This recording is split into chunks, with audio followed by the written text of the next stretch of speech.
Okay, welcome everyone. Welcome to this inaugural education town hall for this month. It's fantastic. It's lovely to see all the millions of people gathered here and the millions of people at Canberra. Everyone together. Hello, Canberra.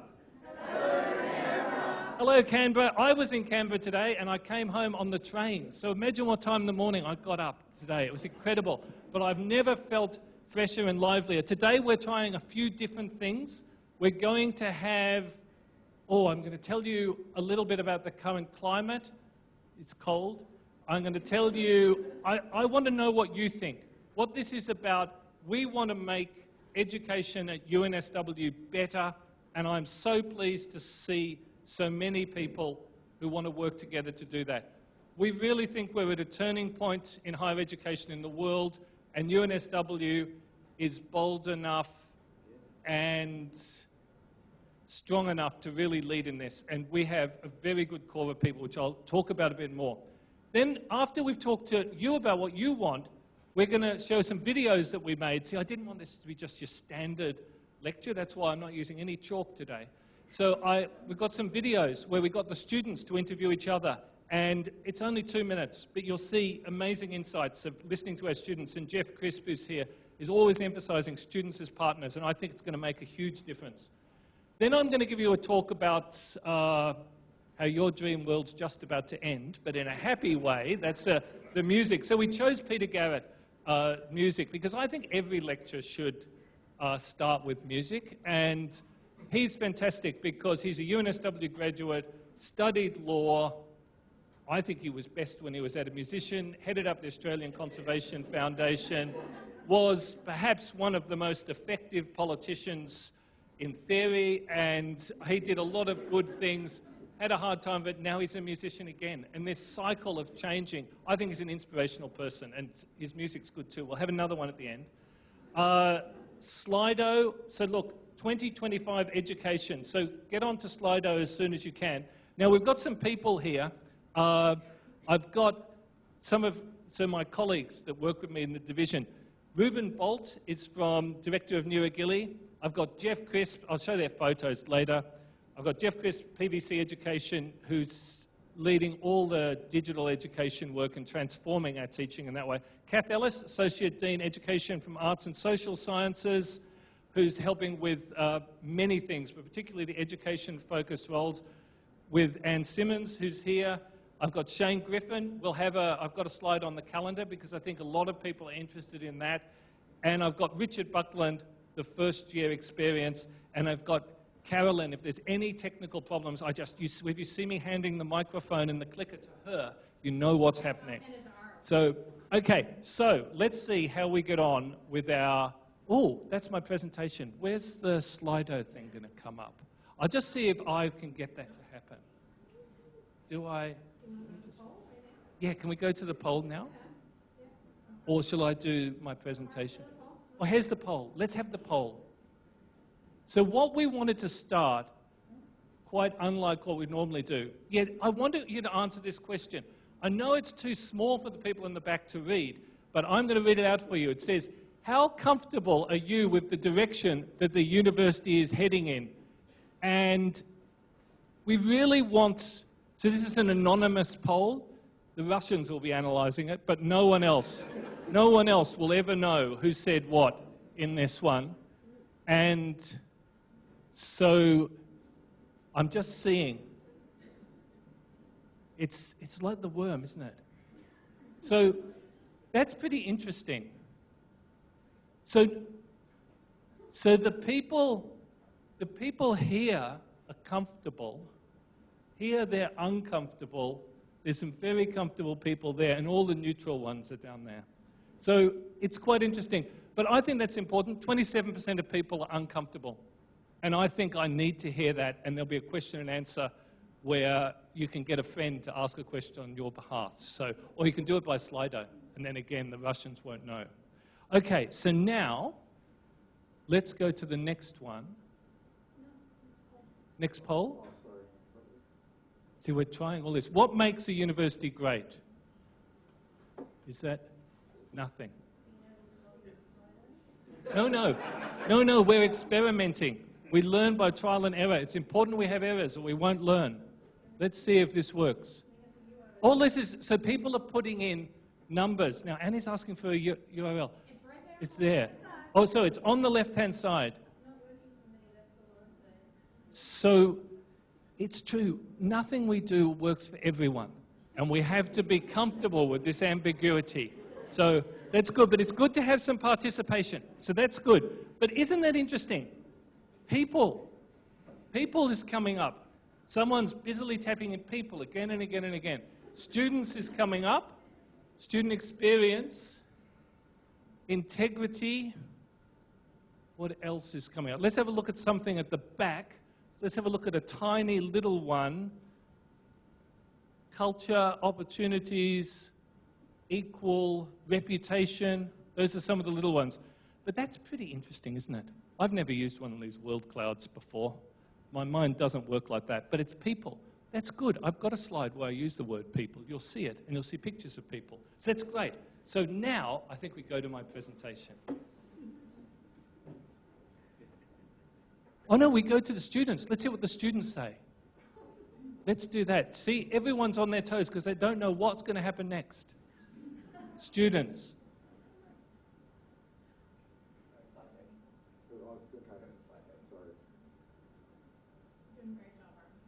It's incredible.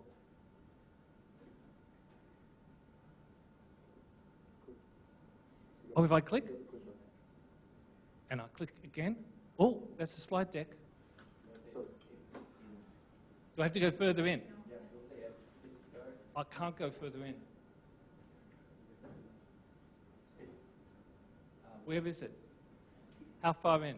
It's halfway between. Okay, what we're going to do is there's going to be a presentation from the students at a surprise moment that even I don't know about. Because it's much more interesting this way. So look, this is what I wanted to say. The good news. I think we've had a lot of good news, and that's a good thing, but it's not all good news. And I want to talk about how we built this university. I am extremely proud to be at this university, and I am proud to be in the city of Sydney. And when I look at our university's mano et mente, by hand and by mind, when my friends visit me in Sydney, they want to see this. That's by hand. That was one of the most practical things Sydney ever did, and it's iconic in the world. It's the most beautiful thing. That's by hand. Sydney made it even better by doing that. That is by mind. That's the heart of Sydney. I think that is spectacular. Almost no new country in the world led the way with two edifices like that. But what I want to say today, and this is what I'm absolutely serious about, I think we're at a turning point. And what did Sydney build next? This is why I couldn't show the slide. The next thing we built was that. Now, I don't know, but that broke my heart. And I heard a radio interview with the architect when it was half built, and the architect swore black and blue that when this would be built, we would be as proud of it as we were of the Opera House and the bridge. And I thought this was a monumental failure of planning, that somehow this person convinced himself that this was a monument, this was a triumph. It is not a triumph. And the reason I've shown this is because I want us to work together to make sure UNSW doesn't come off the rails, and to have a shared governance and communication, and to listen to our students and our teachers so that we don't come off the rails in that way. And I don't want us just to be talking about good news all the time.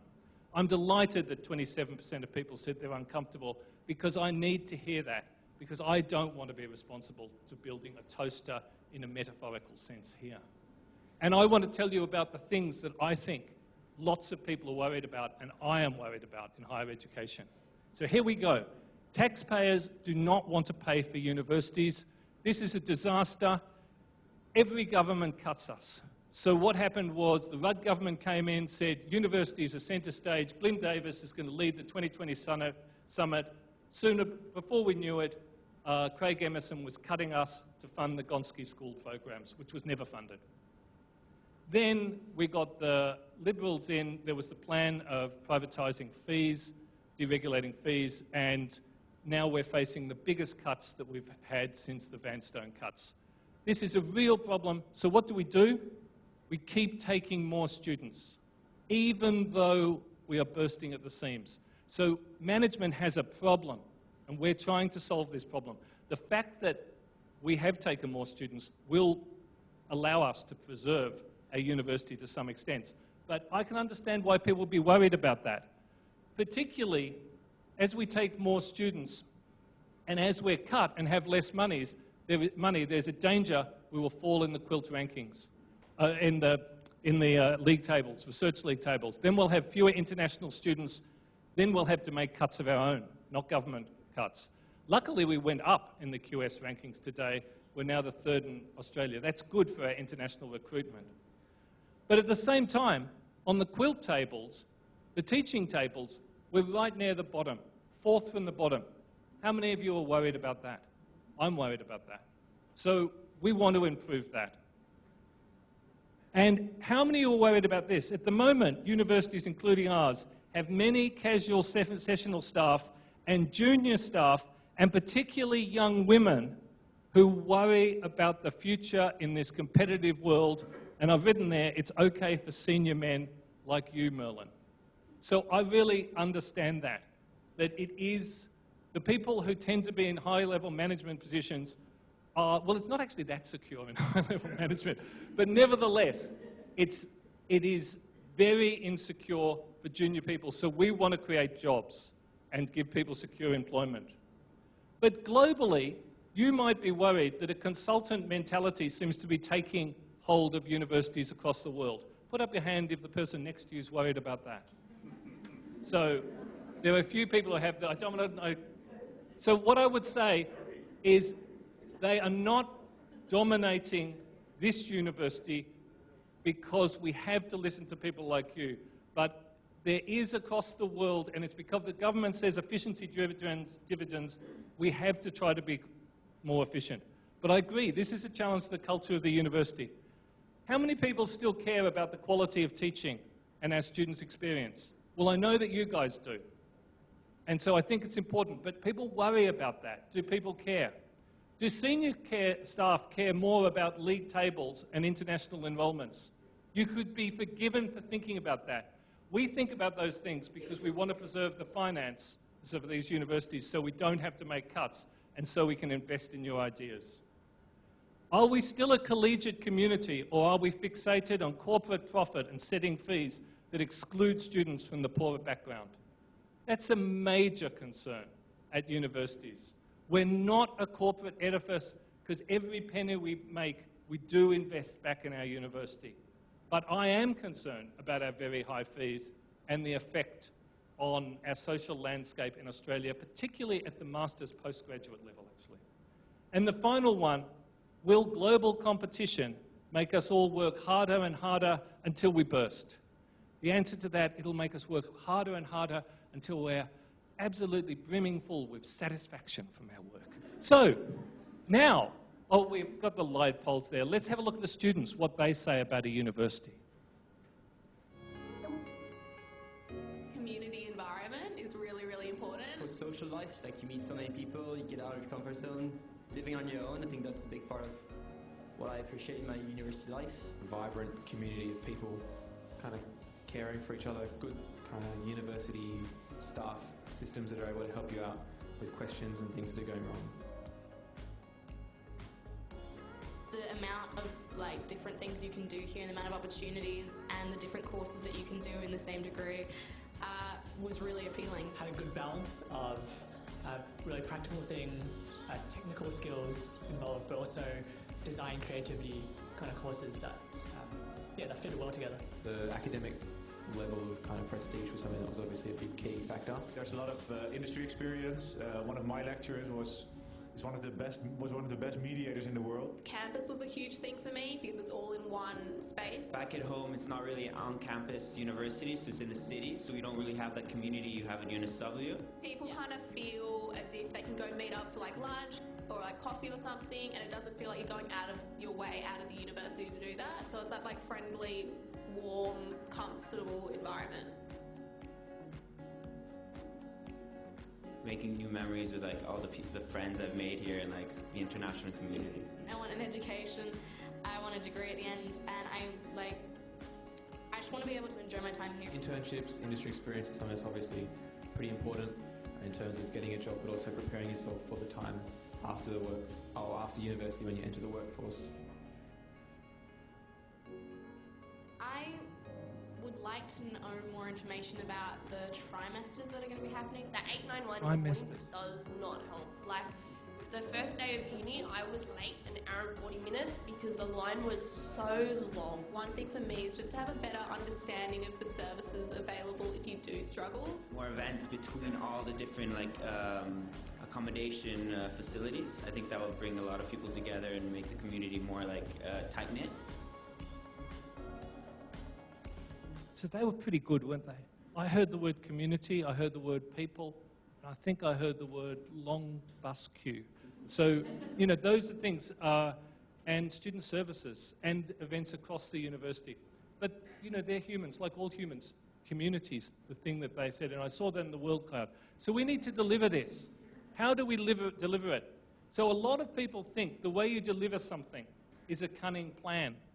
And there were a lot of cunning plans in this show. It's actually, cunning plan is not the answer. The answer is people, people, people. And most of us actually operate in a group of about 20 people. And these are some of the people that I work with. And, you know, David Gonski cares about excellence and access to education. It's a genuine thing. That's what he does care about. Ian Jacobs, the Vice-Chancellor, cares about trying to make this university better. We're doing a lot of things, and you won't agree with all of them, but the motivation is to make this university better for our students.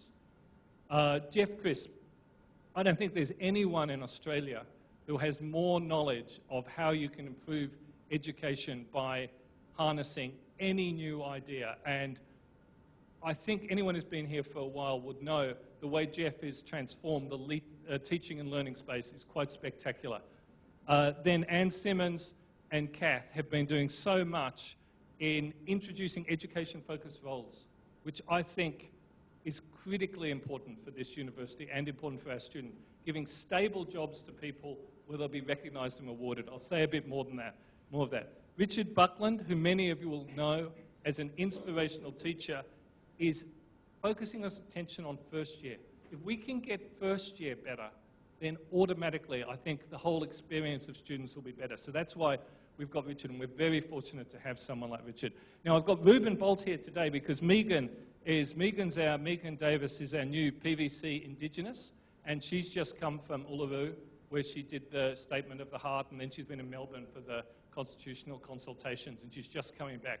And I'm really looking forward to working with Megan because we're very proud of the achievements of our Indigenous education here and the focus on getting Indigenous students educated so they have more opportunities across the country. And I think it's terrific to have Megan and Ruben to work with. But the point is, these are my co-workers. And I've also got, there's no photo of Shane Griffin, who's here, and we'll talk about the calendar, but Shane likes to get under the radar a little bit. But I think it's a bit of a shame, because professional staff members, it shows me, professional staff members, when you Google search, you can't find as many. I didn't look on Facebook though, Shane, I don't know. So, people can help us. I gave you the people I work with on a daily basis, but you will have more people. And obviously, I don't know everyone, but the Scientia Education Academy is an attempt to really boost the leadership, a group of people who we know care deeply about education. I work a lot with the Associate Dean's Education and on academic programs and academic quality committee, and I can see some of them in the audience. This is a tremendous group of people dedicated to the education of our students. We're making offers to 150 people to go along the education-focused pathway during a stage of their careers. And hopefully that will become a leading community for people to feel supported and working together. I think one of the things Jeff and Mark King have done is employed people, many of our own PhD students, in the teams that work with the faculties to do the digital uplift of the courses. The Inspired in Learning initiative isn't just that, but we've given lots of jobs to people who are working. And it's that's a very satisfying work and very important work. So that's another team of people. Also, Ian's Plus Alliance has connected us with people at King's, ASU, and then the new alliance, Newcastle and Wollongong, other people who care about teaching. And it's actually quite good to see the grass on the other side of the fence and realize it's exactly the same color green normally, except in Arizona where there's no grass. Students as partners. Now, I want to also say, students and the students' voice are changing everything. And I believe teaching has never been more visible. The reason it's been slightly neglected in the past is because it was invisible to everyone except the class. It started with Blackboard, Moodle, MOOCs, UCrew, all these technological things suddenly meant the world became open and achievements were visible. We've got Cat-Eye, my experience in Quilt. It's partly because we've got the data sets now. And so the student voice will be heard, and we can recognize and reward people who are appreciated by their students. It's not the only measure, but it's an important one. The Inspired Learning Initiative, all the achievements of people who want to be promoted on teaching. If there's real transformative work happening there, there are many more visible achievements people can undertake. And the CEIF grants are a way of supporting bottom-up initiatives because we do not have all the ideas, and we need ideas to come from you. Peer review of teaching is another quality aspect. We've had peer review of research for years. Peer review of teaching is important, and so Jeff's introducing that. And then the professional development and the promotion pathway of our education-focused staff sets us out as distinct from many of our peer universities who have education-focused roles or teaching-only roles in one way or the other. But I don't think they've worked out as great a structure as Kath and Anne have put together to ensure that we can recognize and reward our best teachers. And you might think this is all just words. The reason it's not words is that whenever you're in management, you know you have to follow the money. And at the moment, research revenues across the world are flat because taxpayers don't want to pay for it, and the idea that philanthropy and industry will pay for it is an idea, but revenues from student fees are increasing across the whole world as everyone goes through this rite of passage of a tertiary education. So we care about being genuine education leaders where people want to come. So the teaching revenues are fueling the growth, and if that's not enough, in this latest budget proposal, the government's put 7.5% of our funding at risk if we don't deliver on things like, we don't know what it's going to be yet, but we suspect it will be quilt scores, graduate outcomes in various ways, and a whole lot of other things that they want to guide us in. It might be 7.6% next year, we'll see. It's very clever of the government, actually, but we care about graduate employment. It'll be things like that. So this is not just rhetoric. We have to invest in this, or we're cutting our own throats. Now, we mustn't waste this opportunity. I've only got a couple more slides. And so I want to go back to the toaster. We want to work with you to make things better at UNSW, not worse. And you can ask questions on Slido if you think we're going in the wrong direction. This scientific education experience focusing on communities, I think that's what the students want. Feedback and dialogue is the best way to learn and the best way to communicate. Inspiring teachers we care about, and harnessing technology. UNSW has always done that. Now, I did say I'd have a slide on the calendar. Many people say to me, look, the calendar's a big upheaval. Do we really have to do this? But not DVCs from other universities. They ask me, how are you going to do this? And can we do this too? Because this will allow us to make better use of our campus throughout the whole year. And that is vitally important for us being a viable, competitive university. We cannot have everyone going home to help with the harvest anymore. In the modern world, we have to make better use of our campus.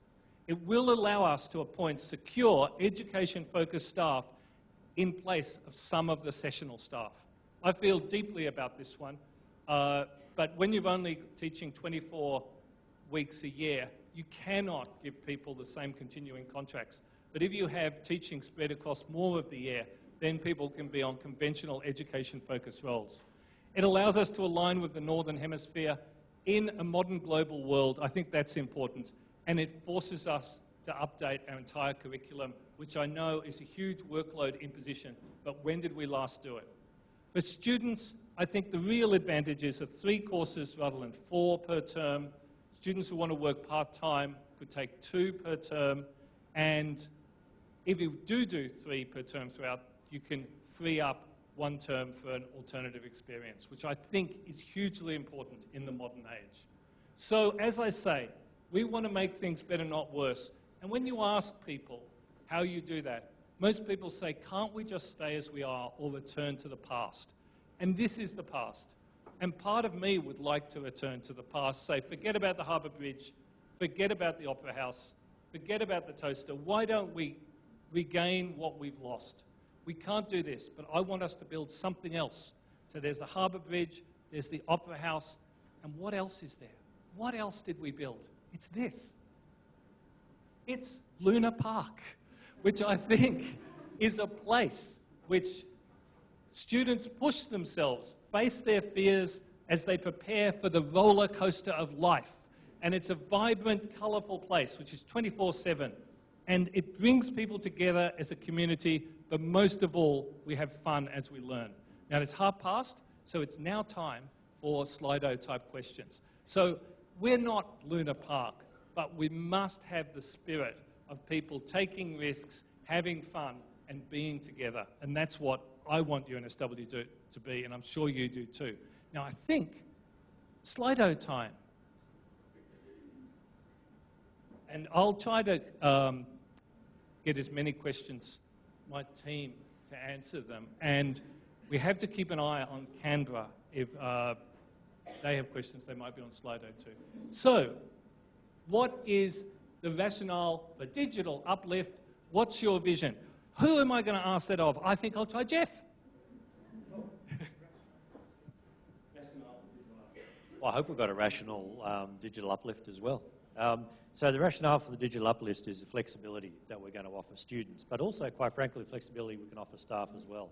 Because if you have digital resources available to you, you can actually change what you do with students. So that's one thing. We can then slice and dice our programs and our courses in different ways. It gives you a lot more opportunities. It also gives you resources that the students can actually engage with in their own time and not just have to keep turning up and wait for teachers to be able to tell them what to do. So there, look, that's a really quick run through of a couple of the things. I'm happy if people want to keep asking more questions on that one, but I want to make sure we have time to go through a few of the others. Is that all right, Merlin? Yeah. So Helen's given me the answer, thanks Jeff, to the next. Very few Asian students represented in the student video. Senior executives on the slide are all white. The reality of the diversity is not reflected. So apparently we interviewed 8 students. We got students to interview students. Apparently, it says here, 2 were Asian, 2 were white women, there were 4 dudes. Is that a phrase? Is that a male word? And 2 of them were white. Look, you're right to hold us to account for living up to our aspirations in terms of diversity. I think Ian Jacobs has improved diversity and gender balance at the university. We have a way to go, and you're right to remind us to keep it in mind with all of the things. You know, the student video, we gave it to students to interview each other. So, you know, but you're right that we should keep this in mind. So let's keep going. More support. We need more support services. Will we be employing more professional staff in the library, learning centre and student centre? So as our enrolment grows, it's important we grow our support services. It's also important that we try to invest as much money as we can on our core functions of teaching and research, and always keep our support as lean as we can and as efficient as we can. We're trying to get this right, but I hear what you're saying in that question. What are we doing to encourage innovation among the students and improve opportunities for student collaboration with industry? I don't really want to give Jeff all the answers. Do you want to, can you answer that one, Kath? Do you want to do that one? No. Jeff wants to answer that because I pounce. But I think, because Jeff's doing a lot of this, Okay, look, we already do a lot in this area. You know, one of the hallmarks of UNSW is actually innovation, entrepreneurship, doing things differently. And so it doesn't really matter which of the faculties you're in. We certainly have opportunities for students to be able to do all of these things. I'm not quite sure whether the question actually meant structurally, how do we encourage that, or whether it means financially, how do we encourage that? All of those things are important. Some of the CEF grants that I think Merlin mentioned, some of those are related to this. Some of it is structural. It's about actually having courses available for students. If I go back to the calendar, one of the rationales for the calendar as well was to make sure that we had opportunities for students to be able to do this, so that we could then structure the courses that they have to do, so they had an opportunity to be able to do, whether it's work integrated learning, whether it's to do placements, whether it's to do study abroad, whether it's to do service learning, which is another big area. I've had the opportunity a number of times to actually sit in on some of the student presentations for some of the service learning things they're doing, even some of the extracurricular or non-curricular activities they do. I actually think this is a hallmark of what we do here at UNSW. I think what we need to do as a portfolio is to make sure that we can make sure that there's opportunities for students to be able to do that structurally, but also to put finance into that as well. Thanks, Jeff. So look, the next question is about, I'll just read it out. I'm really concerned about the money spent on his self-interested consultants. It says spent there. So look, consultants aren't the only people in the world who are self-interested. And a lot of people do a good job even if they're self-interested. What happened here is the Vice-Chancellor wanted to invest an extra $3 billion in the university to make us a better university. We were in a stable place. He needed to get this through the council. The way governing bodies do, unless you have a carefully articulated and worked out plan, you cannot get governing bodies to invest that sort of money. So we're not the only people that uses consultants for that role, and the alternative was you can use people from the university, but then they're not disinterested parties. So look, I think there'll be very few people in university communities that would be comfortable with consultants being there to the extent they are. But I do think it's a little bit unfair to say that the money's wasted until we've had a chance to see how this will deliver. And the strategy, the ambition of this university and its progress on many things is an argument that this is an effective strategy to use. So, but I do think that's an important question that you're perfectly entitled to discuss, and we can discuss more.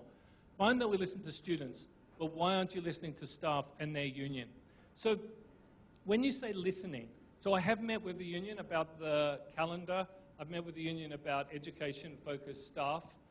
The individuals I've met on the union have been extremely interesting to talk to and quite reasonable. The union, on the other hand, across Australia has certain positions, and they have to go to their members to vary these positions, and there are concerns in some parts of Australia about the way education-focused positions are going in. It's not that I don't listen to the union, but we don't always respond to exactly what they say. Will teaching standards drop if we seek positive student feedback? Look, I'm going to ask, Kath, are you happy with that one? You get very high teaching feedback and your students are excellent. I don't teach, Merlin. I think that, correct me if I'm wrong, whoever's asked this question, is there's a concern that, that we'll be dropping our standards and marking easily and dumbing down our curriculum in the hope that we will get good, positive student feedback in our student evaluations. I think that's the tenor of the question. I'm getting nods around the room. I think I've interpreted that correctly. Look, there's a lot of research that's been done on the relationship between student evaluations of teaching staff and the impact that it has on teaching, and we have to be really careful about it. One of the problems that Merlin talks about a lot, and I know Jeff talks about this a lot, is that at the moment we have very, very few metrics on which, or measures on which we can judge the quality of teaching that we're doing. It is fundamentally important to what we do, and it's fundamentally important to our students, and Richard might want to chime in on this as well. It's really, really fundamentally important to our students. I think the conversations you've been having with our students keeps pulling out the fact that the quality of the teaching is much, much more important to them than the quality of the research. But we have to be cognizant of the fact that those two things are interrelated. But one of the things that I know about this research, and Jeff, you might back me up on this one, is students know when they're being challenged, and they know when good quality teaching is stretching them and taking them on a good learning journey. And they know when things are being dumbed down, and they know when they're being pandered to and that things are being made easier for them. We have only got things to gain if we provide those wonderful, rich, stretching opportunities for our students to learn. So I think we need to hold on to that and take confidence from the fact that good quality teaching tends to result in good quality student evaluations. Great. Thank you very much, Kat. I'm going to get Richard to answer the next question about the scientific education experience. I just want to say to the people in Canberra, if you write a question in Slido and say you're from Canberra, then I'll answer it. But I'm not sure which ones are from Canberra and which ones aren't. And I hope in Canberra you can get onto Slido okay. Richard, scientific education. So I think the scientific education experience is a piece of string. I think it means different things to different people. Here's what it means to me, but I better make sure that Merlin and Jeff means the same to them. But I think there's a common core.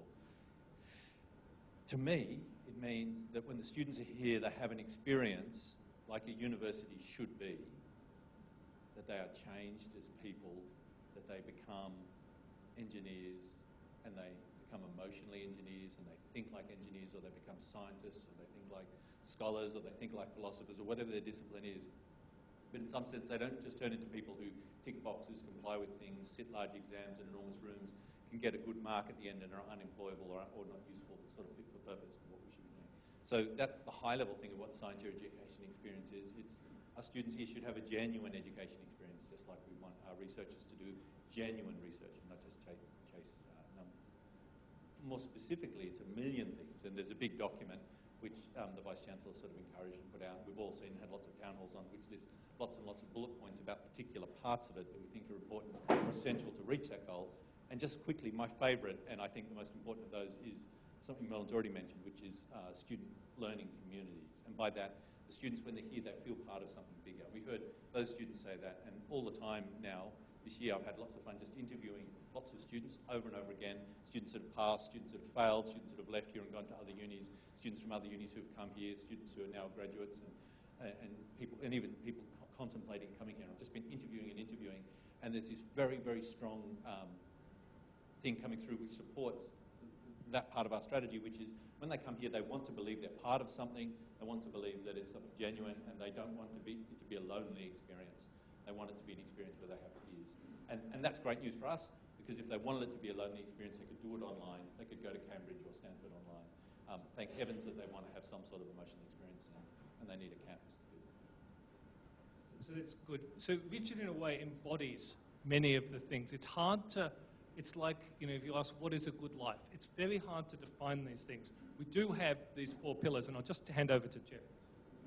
Yeah, I just want to highlight the 4 domains, because the formal thing around this inter-education experience is to say there are 4 domains that we say are important for the experience of our students. That's communities, you've heard that over and over again. There's feedback and dialogue, there's inspired learning through inspiring teaching, and there's being digital. And you say to me, well, what do you mean by those 4 things? Those 4 things have to be in every one of your courses, every one of your programs. When you do anything with students, you need to ask yourself, how am I fostering communities? How am I getting feedback from the students? How am I giving students feedback? How am I inspiring the students? One of the things you're going to get from me now is to ask every time a course is put up or every time a program is put up or it's reviewed, I'm going to be asking, where are the inspiration points? Where are you actually inspiring students in there? How are you being digital in terms of the activities you do? It's about a framework. So it's about a way of thinking. It's not like a list you have to go to. Those 4 things you should be able to keep in your head.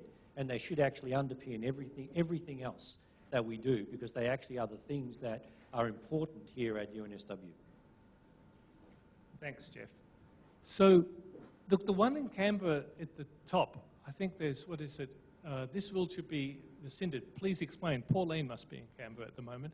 I don't know anything about that, what's happening there, and higher degrees will have to find out what the background of that is. I don't actually know. Now, the next one's for Shane. Let's talk about the student growth in associated with the calendar. And, yeah, why does, you know, I'd often think let's contract to Oxford and Cambridge and have the tutorial system. If someone can point me a way of doing that, it would be great. But our way of surviving is quite different, and the calendar's part of that. Thanks, Merlin. The student growth targets we looked at last year were reasonably conservative. It's about 18% over the next 10 years, based around population growth in domestic cohorts and historical patterns amongst the international students. Over the next 5 years, it's theoretically quite flat on the basis that we don't have a lot of capacity and we need to create that capacity to take more students. The reality is we did take more students in 2017, so that's something that the university will adjust consistently over the next 5 to 10 years. But our growth targets are less than half of what the actual growth was over the last 10 years. So it is a lower growth target than historical, but it is still a growth target. And given the population growth, given the increase in demand, if we don't grow at least somewhat, then entry standards and requirements will need to continue to go up. It'll get harder and harder to get in. And so that's part of the conversation as well around student growth. So I know the student growth does put a burden upon the university staff, these large communities, all of these things. The fact that we grew student growth means that the cuts which the government intends to impose will not be felt as strongly in this university as in some universities. And to put it boldly, some people will keep their jobs as a result of this student growth.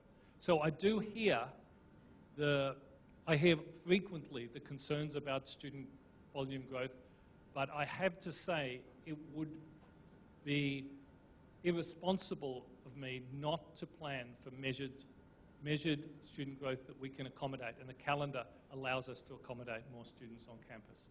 Now, communities, huge. How will we build with less face-to-face time? So the face-to-face time argument, it's different in every single course, really. There's not an overwhelming plan to face-to-face time. Could I ask one of my teaching experts who works on student communities in the electronic space, would you like to look at, so that question, Richard, is about communities are huge. How will we build them with less face-to-face time? Online community, a big question mark. I mean, I think it won't just be online communities, but Richard, do you want to say? Yeah, look, I think we all love communities in some way or another, from old people to even young 2-year-olds. The generation we're now teaching have established very powerful online communities and in fact seem to enjoy them almost as much as the physical community. And Maury was just running a fantastic education sort of workshop for engineering, and a question was thrown up by Louise actually. What was the exact question, Louise? It was something like, what would you never want to live with? Oh, sorry, Canberra can't see me. Hi, Canberra. And she put up this question, we all answered it electronically online, and what would you not like to live with? And I voted for chocolate, I could never live without. And then at the end we got what could you never, what do you need? What would losing hurt you the most? And we all voted for this stuff, and the answer that got the least response was Facebook. I think 2 or 3% of us said we could never live without Facebook. And then Louise said, but I just gave this to my students, and 80 or 90% of them picked Facebook, more than everyone else. So I think online community has been solved for that generation, maybe not for us. I just think online's a tool.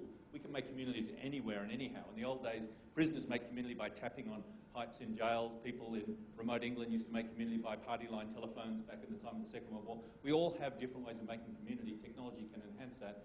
An easy way is when you're face-to-face. If you're in a group of 15 people, if you've got a class of 500, then that's much harder. So I think technology is just another tool, and we need to use our brains and wits to work out ways of building community with it, but I don't think it's impossible. No, I would actually say Slido is building a better community understanding here than if we had people putting their hands up and asking questions. But, you know, again, we want every person teaching a course to think, what's the best way of building a community in that course? And that's why the first question in the My Experience survey is, did the students feel part of the community. And if you have a lab course, or if you have a fieldwork course, or if you have a course with practical making things or making films or plays, there's many different ways. So I think we to use technology to do it more, not as a replacement for face-to-face. Now, there's a few questions. Who does what in the education division? Look, I'm not going to answer that because it's just an endless question. And, I've tried to explain some of the people, so I won't answer that. Is there any more details? So look, I actually expunged a lot of the details from my talk. I felt that I didn't want to sort of put a scorecard up of ticking off, look at all the stuff I've done. So sorry if that makes it look as though, we haven't done anything. That's the risk I decided to take because I wanted to have a different type of session. So next one, Richard. So the trimester system will put more pressure on students and staff around exam times and shorter gap between trimesters. So this is a common statement that is made, that is definitely true there's a shorter gap. What I would say to this is that, I can let Shane answer it. I'll let Shane answer it, but it's to do with half the universities in the world have term systems, and there's no real evidence that there's more stress in one than the other. Thanks, Merlin. It is a shorter period between terms, and for staff that will be a challenge. And we have a group looking at that at the moment about how we change our assessment processes, how we change our assessment policies, the faculty rules around processing assessments between terms, and we know we have to make changes there. I'm not sure I accept the premise that it puts more pressure on students at exam times. Students will have fewer exams to concentrate on in any particular term. So I don't accept that premise quite as clearly, but absolutely. We can't change the calendar and maintain the same number of holiday weeks that we have at the moment. So for the reasons Merlin outlined at the beginning, we think that's worthwhile. So look, we're running out of time, but yes, ask a question. Of course. Yeah.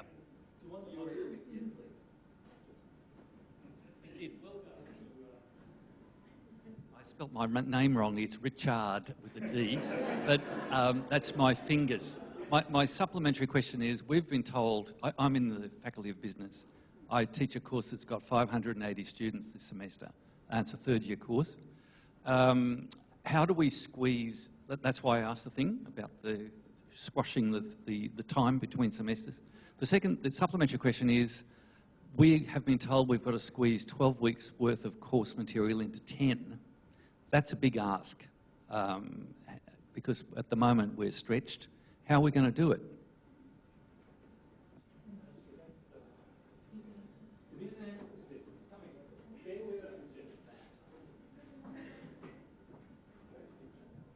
Yeah, it is a readjustment of the courses, and it's because students are doing fewer courses per term, we can ask more of them during the course of each week for each course.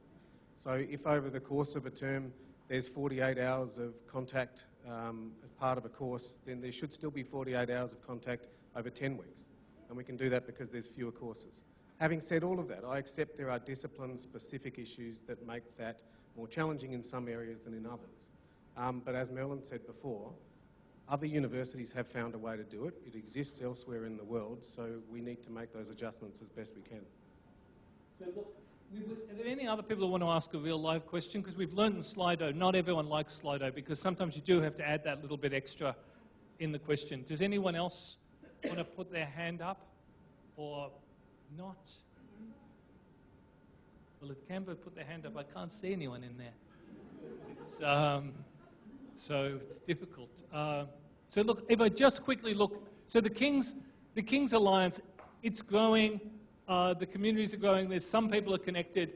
Give it time. We will try to find as many opportunities to get people involved as possible. Give it time. The EF roles, everyone has to sign up for this period of their career, so the offers and things are going out. Give us time. We're going to have a big announcement and a celebration of that. The quilt scores, yes, we actually had a project to lift the quilt scores because that is a very pertinent point, and we are trying to lift them. So that's exactly right. Yep. Just because specifically asked about response rates, and I have to actually have to say something. The response rates across the whole university are actually 40% for quilt. Okay, so that's a fact. That's what they are. The issue about low response rates comes usually when people look at an individual program which might have had a small number of responses for that particular program. But across the whole university, 40%. The number that we look at is one of the numbers we look at is the overall satisfaction number. That overall satisfaction number is 76%, and it's coming from 40% of the students who filled out as response rate for the survey. That's a valid number. Thanks. And I'm trying to find ways to get the numbers higher. Even the higher we get them, the better it is. It's the same. I think Jeremy Corbyn's trying to get numbers high at the moment. Look, there's a few other things. The first one's more secure. So look, I wanted to do the second one. We want to have sessional staff moving into education-focused role. At the moment, our enterprise bargaining agreement doesn't allow that. And we're trying to talk to the union so that that can be allowed. So we're prevented from doing it at the moment. So look, I might, and how much, what's the financial benefit? It is $3 billion over 10 years. That is the financial benefit of all the work. And that is, it's about, 10% of our budget. That is what's going to give UNSW an advantage. And someone asked about the employability. That advantage will help every one of our graduates. So that's why we do this. Thank you very much. I think we'll close there because I can see people. Louise is leaving even now. Thank you for coming, Louise. Thank you, everyone. And we'll see you at the next one of these. Bye. Thank you. Goodbye, Kendra.